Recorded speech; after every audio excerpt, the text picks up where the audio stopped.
당연히 산업 정책을 써야 앞으로 우리가 일자리가 창출되고 새로운 기업들이 나오고 이게 국가의 전반적인 이 밸류가 커지는 거잖아요. 네. 그런 일에 대해서 지금 어떻게 보면 지금 이번 정부가 일단 첫 번째 방향을 좀 잘못 잡은 게 아닌가. 네. 두 번째 의지가 있는가. 네. 그다음에, 시장 활성화에. 세 번째 하긴 하는데 네. 제대로 하는가. 네. 좀 잘못 잡았다. 잘못 잡았다. 네. 그리고 기업들이 한 것에 대해서 네. 그렇게 규제를 할 필요가 없다. 네. 지금 정부 입장에서 볼 때는 원전, 먼저죠. 그 다음에 대왕고래. 대왕고래. 그러니까 약간 그다음에 시장의 우크라이나 건설주, 재건주, 그것도 뭐 약간 좀 밸류. 그러니까 뭐 밸류 체인 부분은 어떻게 평가하십니까? 밸류 체인을 제가 또 비판하면 끌려가나요? 아니죠. 이렇게 좀 말씀드릴게요. 밸류업이라는 부분은 사실 말씀드릴게요. 그건 기업들이 해야 되지 정부가 해야 될 일이 아니잖아요. 지금 이제 우리나라 증시 시장을 활성화시킨다 그래서 정책적으로 이제 밸류업해서 기업 밸류업 그렇죠. 네. 이걸 이제 뭐 어떻게 캠페인식으로 지금 하고 있고 기업들을 독려를 하고 있는데 이게 지금 잘 먹히지 않는 것 같거든요. 먹히지 않죠. 왜냐하면은 밸류업은 미국이라든지 딴 데에서는 뭐 일본 사례를 들긴 해요. 그런데 중요한 것은 그것은 기업이 알아서 자발적으로 해야 돼요. 그리고 기업이 그 상황에 맞는 기업들이 또 따로 있어요. 그러니까 미국 같은 경우에 밸류업 해서 잘하는 회사가 어떤 회사입니까? 정유, 금융, 그다음에 이제 뭐 기계 만드는 애들 다 보면 내수주들이에요. 그러니까 쉽게 해서 뭐냐면은 꾸준하게 이미 산업이 좀 올라와서 캐시플로우가 매년 다 정해져 있어요. 그리고 현금 유동성이 풍부하게 풍부하게 돌아가는 여유가 있는 그런 기업들은 대부분 다 내수주들이에요. 왜? 내수 시장에서 계속 기업들이 자기의 몫을 갖고 가는 회사들이란 말이에요. 그러니까 우리나라 같은 경우는 사실 농심이라든지 이런 기업들이 돼야 된단 말이에요. 아니면 금융주는 맞아요. 그런데 국내 같은 경우는 산업 구조가 내수 산업이 아니잖아요. 우리나라 대형주들 다 랭킹 1, 2부터 쭉 보세요. 수출 기업이죠. 다 수출 기업. 미국 한번 1위 기업부터 쫙 다 보세요. 중국 1위 기업부터 일본 1위 다 보세요. 다 내수주들이에요. 그래서 큰 기업들이 밸류업을 자기들이 알아서 한단 말이에요. 이제 그 순간에 되는 순간. 아니 뭐 미국 기업은 꼭 내수 기업이라고 보기는 그렇고 내수 플러스 수출 뭐 다. 사실 내수가 더 크죠. 왜냐면 미국 아, 자체에 일단 나라가 크니까. 나라가 크니까. 근데 우리는 그게 아니죠. 우리나라는 5천만밖에 안 되니까. 안 되잖아요. 일본도 인구가 1억 2천 명에다가 그 1억 2천만 명이죠. 거기다가 땅덩이라든지 소비력이라든지 인당 퍼캐피탈보다 더 크단 말이에요.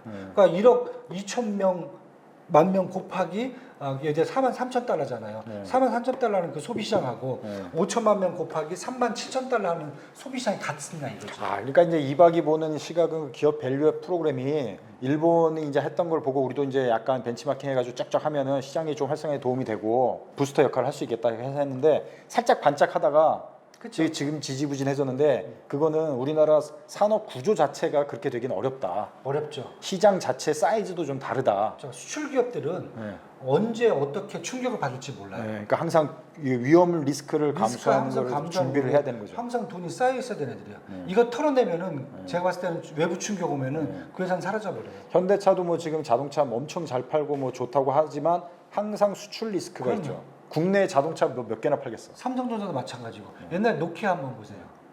회사 사라지는 거 2년이면 끝나요. 이런 부분들도 있고. 그래서 저는 국내에서는 사실 이런 밸류 체인이 그냥 금융회사 몇 개 끌고 가서 그다음에 뭐 지주사들 끌고 간다 그러는데 지주사들이 다 보면은 수출기업 SK 하이닉스 수출기업이에요. GS 수출기업이에요. 다 수출기업들이에요. 이런 기업들을 데리고서나 정부가 법적으로 캐시를 다 빼버린다. 그럼 얘네들이 계속 메꿔내면 괜찮아요. 못 메꿔는 어떻게 할까요? 약간 그다음 정부가 도와줄 거예요? 약간 정부가 강압적으로 또 규제 비슷하게만 하더라도 기업들이 그렇게 하기에는 우리나라는 구조적으로 문제가 있다. 그러니까 제가 얘기하고 싶은 게 첫 번째, 두 번째 얘기를 합치면은 정부가 엄한 데 가서 쑤신다는 거예요. 주식시장이라든지 금융시장 지금 이렇게 손댈 때가 아니고 이런 거 손대는 게 아니라 오히려 비전 있는 그렇죠. 정책을 내세워라. 정책을 내서 깃대를 비전 정책에 꽂고 성장 산업을 딱 잡아주고 거기에다가 돈을 예산 넣어주고 지원도 해주고 정책적으로 밀어주고 그래야 새로운 회사가 생기면서 그래서 계속 기업들이 들어오고. 으쌰으쌰해서 그렇죠. 가는 거가 생기고 그거를 투자자들이 보고 여기다 투자를 하고 그렇죠. 그렇게 그래서 나와요. 시장을 활성화시켜야 된다. 그게 정상적인 기업이죠. 근데 지금 미션이죠. 깃대를 꽂고 딱 이렇게 내세우는 비전 정책이 잘 보이지가 않는다. 그렇죠. 뭐가 있어요? 뭐 얘기해보세요. 얘기하면 아무도 그러니까 옳고 그르고를 약간 떠나서 지난 정부는 그 신재생 에너지 신재생 에너지 집어넣었죠. 그런 걸 해서 태양광 수소 뭐 4차 산업 얘기했죠. 4차 산업 혁명 해가지고 약간 그런 쪽에 이제 그다음에 드라이브를 벤처기업도 막 드라이브를 해주고 드라이브를 걸면 증시도 활성화되지만 기업들이 이제 거기에 이제 관심을 새롭게 생기고, 갖고 그치, 뭔가 투자가도 약간 관심을 하는데 갖고 지금은 이제 우리 머릿속에는 기업 밸류앱 프로그램 이런 거는 머릿속에 떠오르지만 뭔가 어떤 정책적인 비전에 딱 꽂고 예산과 뭐를 몰아주면서 법제화도 그렇죠. 시키면서 기업들을 뭐 쭈쭈쭈쭈 해가지고 몰고 가는 그런 게 안 보인다. 하나 더 이제 추가를 한다면은 이제 코인 시장 얘기를 했단 말이에요. 그렇죠? 네. 그럼 투자가들 입장에서는 그러면은 정부가 코인 시장에서 지원을 해달라는 것은 뭐냐면은 코인의 IPO를 해준다던가 아니면은 코인 거래소에 좀 규제를 완화해 갖고 자유롭게 거래를 좀 할 수 있고 뭐 이런 걸 사실 원했단 말이에요. 코인은 사시는 뭐 좀 활성화시킬 것 같더니 쏙 들어갔어 지금. 지금은 어느 쪽이냐면 그런 건 전혀 신경 안 쓰고 NDF, 그러니까 지분 투자, 쪼개기 투자 이런 걸 지금 가고 있단 말이에요. 그러니까 자잘한 느낌이죠. 그러니까 보면 핵심은 그게 아니거든요 지금. 전 세계 시장은 거래소에라든지 IPO를 어떻게 규제를 풀어줄 건가 그걸 고민하고 있고 투자가들도 그걸 원하고 있거든요. 좋아요. 구독. 자 그리고 요즘 시장에서도 그렇고 이제 주 경제 매체들 보면은 금투세 가지고 계속 얘기를 하거든요. 네. 금투세가 시장을 옥죄하고 있다. 이 네. 부분은 어떻게 보세요? 제가 보기엔 금투세가 옥을 재는 게 아니라 투자자들 스스로 했던 심리적인 요인이 크다. 한번 분석을 해보자고요. 거기에 이제 이유를 찾다 보니까 금투세가 오히려 금투세가 끼어 들어가는 건데 금투세가 사실 뭔지도 다들 몰라요. 그러니까 뭐냐면 금융거래를 했을 경우에 나오는 세금은 여태까지 세 가지였어요. 이자소득세, 이자소득에 대해서 배당소득세, 배당소득에 대해서 양도소득 이 세 가지가 있었단 말이에요. 근데 앞에 두 개는 명확한데 양도소득세는 조금 불명확해요. 왜? 한국 주식과 관련돼 있는 개인이죠, 개인. 법인은 아니에요. 개인이 한국 주식과 관련돼 있는 상품들을 투자했을 경우에 배당은 배당소득세를 내지만은 매매 차이잖아요. 그 양도소득세는 비과세 혜택을 줬단 말이에요. 이게 첫 번째. 두 번째, 개인이 국내 채권, 해외 채권에 투자했을 경우에 쿠폰 이자 받는 것에는 이자 소득세가 부과가 됐는데 매매 차이 있어요. 채권 액면가 10,000원짜리를 가격에 대한 5,000원에 사갖고 8,000원에 팔았어. 그럼 3,000원 이익 났잖아요. 이 이익에 대해서는 비과세했단 말이에요. 그러니까 양도소득세는 비과세 있는 부분들이 있었고 나머지 뭐 미국 주식 투자하게 되면 20% 양도소득세 부과해버리고 그러니까 이건 약간 좀 복잡했어요. 그래서 정부가 얘기하는 게 그러면은 이 양도소득세 부분만 따로 빼갖고 금투세를 만들자 이런 거예요. 그러면서 그럼 이제 명확하게 해주면 되는데 이것도 또 복잡하게 만든 거야 정부가. 아 그러니까 이제 일단 양도세가 손쉽게 얘기해서 소득이 이제 주식 투자에서 생긴 차익 소득에 대한 이제 세금을 부과하겠다는 거니까 없던 게 이제 생기는 거잖아요. 이제 투자자 입장에서는. 그러니까 이제 투자 입장에서 이렇게 되는 거죠. 투자자 입장에서는 그게 이제 사실은 피부로 와닿진 않아. 왜냐면 아직 실행이 안 됐고 지금 뭐 정치권에서는 뭐 유예되냐 폐지하냐 계속 강행하냐 뭐 이제 여야 간에 지금 논쟁이 있긴 한데 그게 시장에 지금 현재 지지부진하고 그 시장이 계속 하락하는 한 요인으로 보냐 이거죠. 아니. 그러니까 이박은 그건 아니라. 야, 여태까지 그런 혜택을 줬던 게 개인들이란 말이에요. 개인의 주식시장이에요. 그렇죠? 그런데 법인은 아니었단 말이에요. 왜냐하면은 외국인도 전혀 상관없단 말이에요. 그러면은 개인들 중에서 과연 1년에 한국 주식 관련된 상품에 투자를 해갖고 5천만 원 이상 수익에 대해서 이제 넘어가겠다는 거야. 그런 사람들이 몇 명이 됐냐? 거의 없어요. 거의 없는 건 아니고 이제 조금 투자 많이 하시는 분들은 있고. 그러니까 투자 많이 한다는 것은 최소한 한 뭐 10억 이상은 좀 투자를 해야 된단 말이야 주식에. 그 정도 해야 이제 1년에 5천만 원 나올 수 있다 막 이렇게 보는데 왜냐하면 상세가 되니까 어떤 데는 이제 손해 보는 것도 있고 이렇게 이제 했을 경우에 그 정도 투자를 하시는 이제 투자가들은 우리가 했을 때 이제 일반적인 투자라기보다는 조금 더 이제 큰 손들이죠. 여기가 첫 번째고. 그러니까 완전한 개미 투자자들은 사실은 해당이 안 돼. 해당이 돼. 그러니까 우리가 소위 얘기하는 그렇죠. 진짜 그 잔돈 투자하는 또는 셀러리맨들이 조금 투자하는 그런 건 해당이 안 돼. 근데 최소한 억 단위로 투자를 하는. 그것도 두 자릿수. 한 자릿수도 아니에요. 두 자릿수는 해야 돼. 아니 이제 억 단위로 했는데 뭐 더블로 수익이 나거나 뭐 하면 될 수가 있는 거죠. 근데 왜냐면 이제 이미 외국 주식에 많이 투자하시는 분들은 그것도 상관없단 말이에요. 아, 이거 이미 세금을 하고 자. 있으니까. 근데 어찌 됐건 간에 이박은 이제 그게 지금 억눌린 시장에는 그렇게 큰 영향을 미치지는 않는 것 같다. 왜냐하면 투자가들이 개인 투자가가 있고 법인이 있고 기관이 있고 외국인이 있고. 근데 이제 주요 그렇죠. 우리 경제 매체들은 대부분 요즘 다 금투세를 가지고 시장 옥죄는 거에 하나의 주범으로 해서 금투세 이거 도입하면 안 된다. 계속 이렇게 얘기를 하고 있고 그게 일정 부분 개인 투자들 사이에서도 그렇게 인식을 하고 있어. 계속 그렇게 시장이 얘기하니까. 시장이 안 좋은 게 지금 금투세 도입한다 그러니까 더 억누르는 거다. 큰 손들이 더 이렇게 공격적으로 투자도 하게 되는데 자꾸 그런 식으로 불확실성을 제기를 하니까. 제가 큰 손분들을 네. 관리를 하고 있잖아요. 네. 솔직히 말씀드릴게요. 네. 큰 손분들은 주식 투자 잘 안 해요. 채권 쪽에 많이 투자하세요. 네. 근데 화가 나신 게 다들 지금 주식 얘기만 하잖아요. 네. 큰 손분들은 채권 투자를 많이 하는데 네. 이번에 금투세에서 네. 채권의 매매 차익도 이제 과세가 돼 버린단 말이에요. 네. 그러면은 큰 손분들은 네. 채권에서 투자를 하게 되면 이제 세금을 다 내야 돼요. 매매 차익까지. 네. 그러면 큰 손분들은 채권 시장에 열이 받는 거지 네. 주식 시장에 별로 열을 안 받아요. 그러니까 어찌 됐건 간에 이쪽이든 저쪽이든 이제 논리가 그런 거죠. 개인 이제 소액 투자하는 사람들은 아니 큰 손들이 그렇게 조금 위축이 되면 증시의 자금이 가고 오고 이게 더 원활해지지 않을 가능성이 있고 내년에 적용이 된다고 하면 연말에 뺄 가능성이 높아진다. 그 이제 투자가들 분 중에서 네. 투자를 하루 종일 하시는 분이 있어요. 네. 전업 투자자로.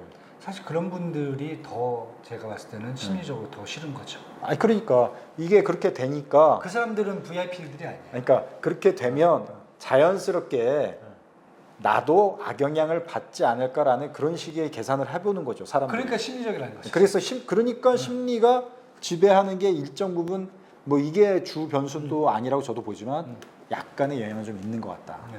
뭐 그렇죠. 네. 심리적으로. 심리적으로. 심리적으로. 경제 것은 극복하면 되는 건데. 극복이 안 되니까 지금. 근데 구조적으로 문제가 있다 그러면은 사실 이것은 이제 어떻게 보면 그러면은 법률의 일단 문제가 되는 거죠. 이박 입장에서는 금투세 도입을 해야 된다는 입장이야?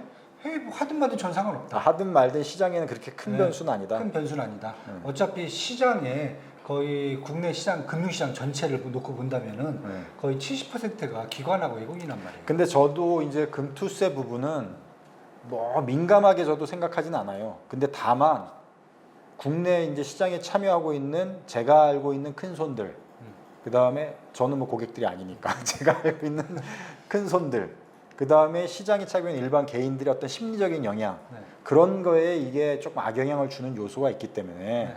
그렇다면 가뜩이나 지금 시장이 이렇게 안 좋은데 굳이 이걸 꾸역꾸역 해가지고 도입해야 될 필요는 별로 없는 것 같다.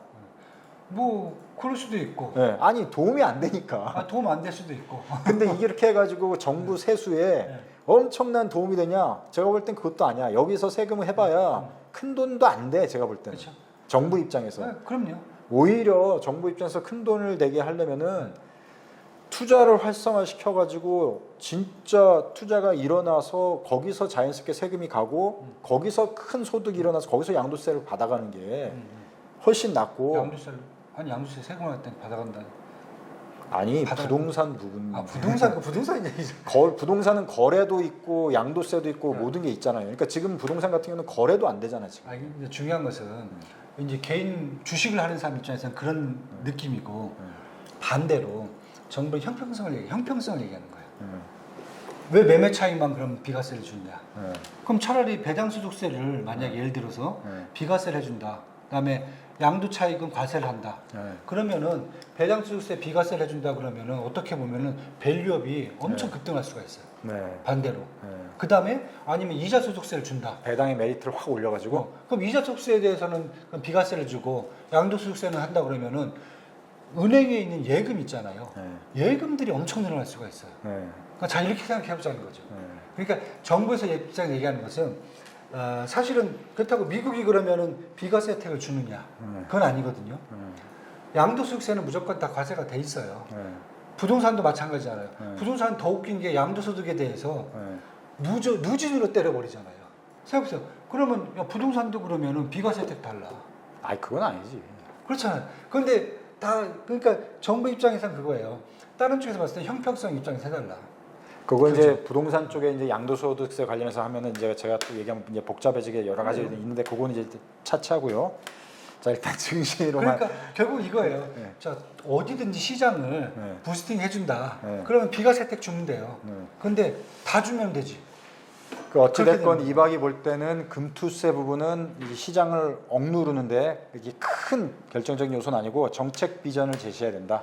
그렇죠. 정책을 제시해야 되는 거고 형평성 맞춰야 되는 거고 네. 그 형평성이 다른 사람들 다 받아들일 수 있는 상황에서 가야 되는 거예요. 그래서 네. 저는 그 생각을 하는 거고 하나 얘기를 든다면은 제가 이제 뭐 이 금투세 나오는 거 내용도 이렇게 막 계속 신문에서 읽어봐요. 네. 근데 막 화를 내면서 막 글을 쓰는 사람들의 대부분이 제가 봤을 때는 VIP 분들은 별로 없는 것 같아요. 네. 우리가 얘기하는 이제 뭐 큰 손들 얘기하면은 꼭 전업 투자라든지 왜냐면은 그쪽에서 지금- 계속 그런 걸 간단 지금 말이에요. 전업 투자자도 꽤 많아요. 꽤 많잖아요. 네. 그러니까 그분들은 직업으로서의 이제 금융 쪽을 하시는 분들은 네. 이게 이제 사실 귀찮다기보다는 뭔가 나한테는 불합리하다고 생각하는 상당히 거예요. 옥죄는 그렇죠. 요소가 되죠. 네. 그런데 아까 말씀드렸잖아요. VIP 분들을 굳이 팔 필요는 없다. 왜? 네. 그분들은 제가 말씀드렸잖아요. 네. 주식에 몰빵 안 해요. 네. 주식 많이 갖고 있지도 않아요. 네. 채권에 더 많이 투자하고 네. 부동산에 더 많이 투자하고 네. 외국 주식에 더 많이 투자하고 네. 그렇기 때문에 한국 주식을 왜냐면은 오히려 그 큰 손들을 앞세워서 본인이 하고 싶은 얘기를 하는 것 같다. 그런 느낌이 들어요. 왜냐하면 뭐 이런 얘기 하면 또 이제 뭐 댓글 많이 다시겠죠. 그런데 왜냐하면 VIP 분들 같은 경우에는 이미 금액 조금만 움직여도 네. 비과세 혜택이 없어요. 대주주기 때문에 어디든지 다 들어가 버리면은. 네. 지금 뭐 여러 가지 구조적인 요인들 이제 이박이 얘기를 했지만 저 이제 단편적인 현상을 가지고 얘기하면 누구나 다 아는 얘기지만 이제 조목조목 현재 현상을 이제 얘기를 하면 이제 수급의 문제인 거죠. 수급. 보통 다 알잖아요. 개인, 기관, 외국인 이렇게 있잖아요. 근데 한국 사람들 지금 다 미장 투자잖아요. 옛날에 미장 투자 안 했잖아요. 코인 투자하고. 그러니까 저는 지금 미국 증시 투자하기 시작한 지가 몇 년 안 됐어 지금. 그렇죠. 한 2, 3년이에요. 그리고 이제 증권사에서 그 MTS 시스템을 이제 편리하게 미국 증시 투자하게 만든 지가 몇 년 안 됐어요. 그렇죠. 한 1년. 그러니까 몇 년 전에는 거의 아무도 미국 주식을 투자 안 했어. 전문가들 빼고. 네. 그러니까 오로지 주식 투자한다면 국내 투자만 했단 말이에요.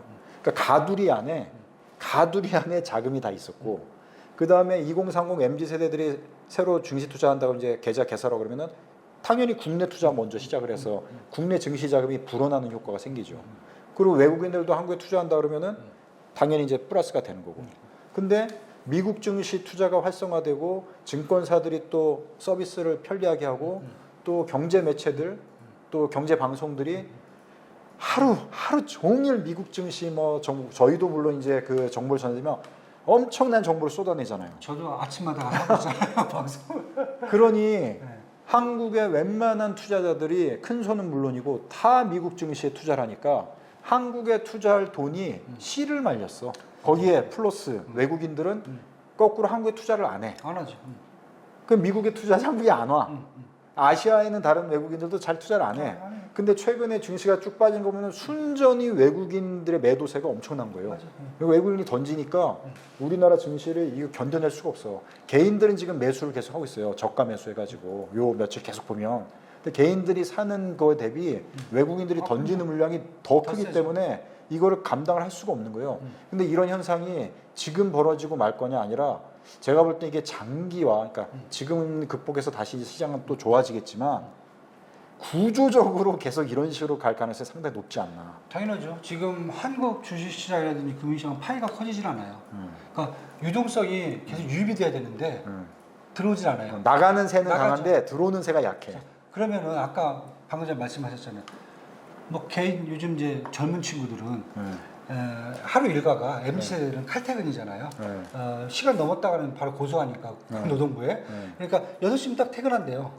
들어가서 운동하고 저녁 먹고 그 다음에 하는 게 미증시 봐야지. 미증시 봐야 되고 그 다음에 코인 투자 네. 이거란 말이에요. 네. 근데 왜 이 젊은 친구들은 그러면은 미국 증시다 투자를 한단 말이에요. 네. 그러면 양도소득세 20% 띄고 네. 거기다가 뭐 지방세 합치면 22%를 띈단 말이에요. 왜 세금까지 내면서 그럼 거기다 투자를 할까요? 세금 내도 수익이 나니까. 수익이 나잖아요. 왜 수익이 나요? 미국에서는? 시장이 좋으니까. 시장이 좋은 이유가 자금이 계속 모이니까. 계속 좋은 기업들이 들어와요. 그리고 우리하고 틀리게 팔란티어라든지 예를 들게요.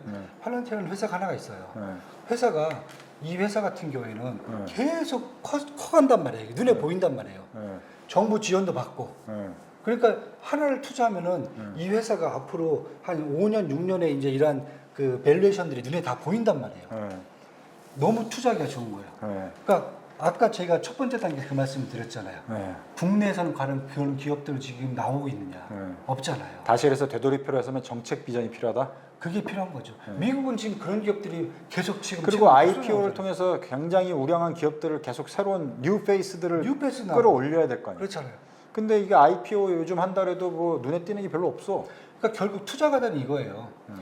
한국 시장이 있다고 해서 한국에 투자하는 게 아니고 한국에서 내가 개인에서 비과세 혜택을 받는다고 그래서 수익이 안 나는데 비과세 혜택이 뭔 상관이야. 자, 그러니까 세금이 중요한 게 아니라 수익이 나는 시장을 만들어야 된다. 그리고 내가 원하는 기업들 그리고 그 기업이 계속 고객 컨설을 하느냐 이런 것들을 본단 말이에요. 그게 중요한 건데 아까 말씀드렸듯이 내가 그게 없는 상태에서 과연 국내 시장에 개인들이 요즘 젊은 친구들이 국내 주식 왜 투자하냐 투자할 주식이 없다라고 그래요. 그럼 미국에 가요. 가보면 있어. 그건 구조적으로 얘들은 이렇게 지금 짜서 가고 있고 외국 애들도 와서 보는 거예요. 한국에 투자할 기업이 없어. 나가는 거잖아요. 결국 그거예요. 저는 그렇게 봐요. 그래서 어떻게 해야 돼 그러면? 어떻게 하면 잘해야지. 누가 잘해야 돼? 그걸 제 얘기예요. 자, 그러니까 금투세가 중요한 게 아니라 금투세가 중요한 게 아니고 정책 비전의 세팅을 제대로 해야죠. 밸류업이 제대로 중요한 게 아니고 저 개인적으로 뭐 코인 시장 뭐 하겠다고 규제 안 하겠다고 해놓고 엄한데가 들쑤시고 지금 이런 게 중요한 게 아니에요. 그 다음에 뭐 두산 로보틱스 뭐 합병하는 거 갖고 딴지걸 필요도 없는 거고 시장에 맡겨두면 되는 거고 되도록이면은 맡기고 시장에 맡기고 정책 비전을 명확하게 산업을 어떻게 하겠다는 정책 쓴다는 게 뭡니까?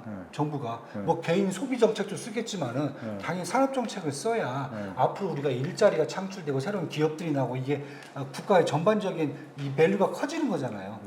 그런 일에 대해서 지금 어떻게 보면 지금 이번 정부가 일단 첫 번째 방향을 좀 잘못 잡은 게 아닌가.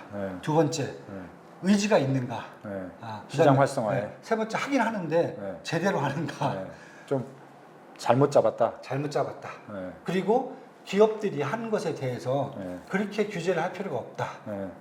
여긴 놔두고 기존에 하는 기업들은 알아서 하게 놔두고 새로운 기업들을 계속 시장에 끌고 가는 미래 산업들을 끌고 가는 그런 모습을 좀 보여줘야 된다.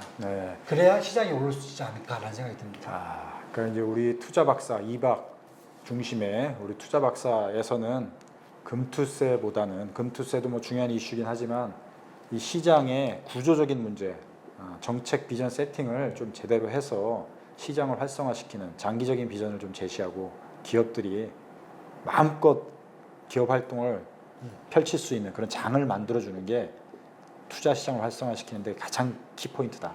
그렇죠. 투자가들 그런 생각을 해요. 여기서 수익만 제대로 나고 이 기업이 계속 커진다 그러면은 세금이 중요해. 세금 뭐 그까짓 거 밸류? 배당 좀 나중에 받아도 돼. 투자 수익 확 나면 되니까. 투자 수익만 좀 되니까. 기업이 계속 성장하면 되고. 그리고 내가 저 기업에 투자해 갖고 내가 만족을 얻을 수 있다 그러면은 그게 사실 제가 봤을 때는 투자가 아닌가. 계속 중장기 투자, 뭐 건전한 투자를 외치지만은 그런 건전한 투자를 할 수 있는 그런 인프라를 과연 그건 인프라는 뭐 개인이 만드는 게 아니잖아요. 그렇다고 기업이 만드는 것도 아니잖아요. 그렇게 기업들이 될 수 있게 금융 당국이라든지 이런 데서 시스템을 좀 만드는 게 아니라 좀 발전을 시켜줘야 되는 게 아닌가 그런 생각이 좀 들어요 저는. 자, 추석 뭐 맞아서 뭐 가족과 함께 좋은 시간 이제 보내시고 뭐 이렇게 계시겠지만 추석 이후에도 이제 시장 변동성이 이렇게 계속 있을 것 같아요. 그래서 변동성이 큰 시장에서 어떤 체크 포인트, 어떤 관점을 가지고 시장을 보면서 투자에 임해야 될지 그런 거 좀 얘기 좀 해주시죠. 일단은 추석 한 3일 정도가 비우는데 하필이면 그때 또 미국의 또 기준금리 인하가 나올 수 있는 날짜가 딱 잡혀 있어요. 빅 이벤트가 있는 시기에. 있는 시기에 저희 장이 이제 스톱이 돼 있는데. 그럼 미국 증시에 뭐 충분히 보고 움직일 수 있는 거죠. 일단 그게 끝나고 가면 늦을 것 같고, 그렇죠? 미리 들어가려니 불안하고 네. 그래서 시장에서 지금 계속 보는 게 그러면은 추석 전에 사고 추석을 맞이해야 되나 팔고 가야 되느냐 지금 전자를 많이 봅니다. 사고 가라. 그러니까 시장이 지금 당장 저희가 좀 충격을 받았어요. 아까 말씀드린 미국 장 빠질 때 같이 빠지고 올라갈 때 안 올라가요. 그러면은 과연 어떤 장인가 장을 좀 평가해 본다면은 결국 지금은 박스권으로 좀 봐야 되지 않겠느냐. 우리가 그 지겹도록 한 5년 이상 봤던 박스권이 다시 또 왔다. 박스권 도래. 다시 박스권. 왜냐면은 모멘텀은 확실히 없어요. 그럼 상단을 치고 올라갈 모멘텀은 안 보여요. 그렇다고 밑에 떨어지면 또 개인들이 막 일단은 싸잖아요. 뭐 제가 봐도 싼데 사고 싶진 않지만 사요 일단. 바겐세일 느낌. 바게셀 느낌은 사요 일단. 사서 조금이라도 좀 오르면 먹으니까. 그럼 결국 뭐냐면 결국 당분간 장이 시장이 지지부진하게 박스권으로 흘러갈 가능성이 크다. 업종별로 본다면은 일단 IT라든지 반도체들은 워낙 싸지니까 또 AI까지 로보틱스까지 이런 전반적인 IT 산업에 대해서는 좀 이제 저가 매수를 조금씩 하시는 분들도 있고 반대로 이제 한쪽에서는 이제 업종 순환매가 돌아가요. 엄청 빨라요 순환매가. 뭐 한 2주 3주 가는 것도 아니고 그냥 뭐 한 2, 3일 갔다가 이게 왔다 갔나 할 정도로 모은단 말이에요. 그런데 보면 그래도 국내 기업 중에서 성장성은 아니더라도 기본적인 밸류를 주는 기업들이 있단 말이에요. 지금 보시면 조선이라든지 아니면 화장품이라든지 아니면 이제 또 많이 보는 이제 2차 전지도 제가 이제 하나 좀 넣어드릴게요. 워낙 싸졌으니까 여기도 이제 밸류 체인이 돌아가는 것 같고요. 제약바이오 쪽 이런 쪽을 한번 조금이라도 담고 있으면은 업종이 왔을 때 정리하면서 계속 이렇게 순환매를 돌면서 성과도 낼 수 있는 기회가 필요하기 때문에 저는 추석 전에는 좀 들고 하시는 게 좋지 않겠느냐. 리스크보다는 호재가 나올 가능성이 크다. 이렇게 지금 보여주고 있습니다. 추석 이후에는 미 증시 상황을 예의주시해서 그렇죠, 네. 그 변화 상황을 보고 금리 인하나 이런 상황들도 살펴보고 그렇죠. 그러면 되죠. 그렇게 임하는 게 좋겠다. 그리고 이미 미국 이벤트가 끝난 다음에 사면은 좀 늦을 수도 있을 것 같아요. 그래서 저는 추석 전에는 좀 담고 가자. 그렇게 말씀을 드리고 있습니다. 추석 이후에는 한국 증시가 좀 오르겠죠? 일단은 좀 반등을 하겠죠. 지금 제가 박스권 장사 말씀드렸는데 지금 박스권 하단으로 보여요. 솔직히 말씀드려갖고 더 이상 내려가면은 뭐 내려갈 수도 있는데 내려갈 수도 있겠지만 이제 저가 매수가 또 들어올 수 있을 것 한국 같아요. 경제 전체적인 진짜 문제이기 때문에 그렇죠. 더 내려가기도 쉽지 않을 것 같고 그냥 마음 편하게 당분간은 박스권 안에서 지루하게 움직일 수 있다. 이제 그걸 좀 활용하시는 게 더 뭐랄까 시장을 좀 현명하게 박스권 순환매 장세의 변동성에서 리듬을 타라. 그렇죠. 이런 거 하나 말씀드리면 좀 화내시는 분들도 있긴 한데 과거에 저 같은 이제 박스권 장세가 왔을 때는 일단 레인지를 나름대로 정해요. 예를 들어서 뭐 지금 제가 한 2,500 정도 있잖아요. 그럼 2,400에서 저 같은 경우 한 2,600 정도를 만약에 본다 그러면 2,400 정도 오면은 그냥 레버리지 인덱스를 그냥 들어갑니다. 그리고 2,600 되면 뭐 더 올라갈 거 신경 안 쓰고 일단 정리를 합니다. 기다립니다. 또 삽니다. 이런 계속 반복하는 플레이가 박스권 하단의 리듬을 타는 투자네요. 네, 괜찮습니다. 재밌을 것 같습니다. 그렇게 해서 꼭 뭐 시장이 안 좋다 그래서 길이 없는 건 아니기 때문에 그 안 좋은 시장에서의 움직임을 그냥 한탄만 하고 있을 게 아니고 살살 리듬을 타면서 근육을 키워가다가 시장이 좋아지면 또 공격적으로 또 움직이고 그렇죠. 이렇게 하면서 전략적으로 움직이시면 그 어려운 시장에서도 조금은 또 웃을 수 있는 일들이 생기지 않을까 이런 생각을 해보게 됩니다. 자, 추석 명절 잘 보내시고요. 유익하셨다면 좋아요, 구독 부탁드리고 투자 박사는 추석 이후에도 계속 시장 예의주시하면서 변수 진단해드리고 투자 전략 제시해드리도록 하겠습니다. 자, 시청해주셔서 고맙습니다.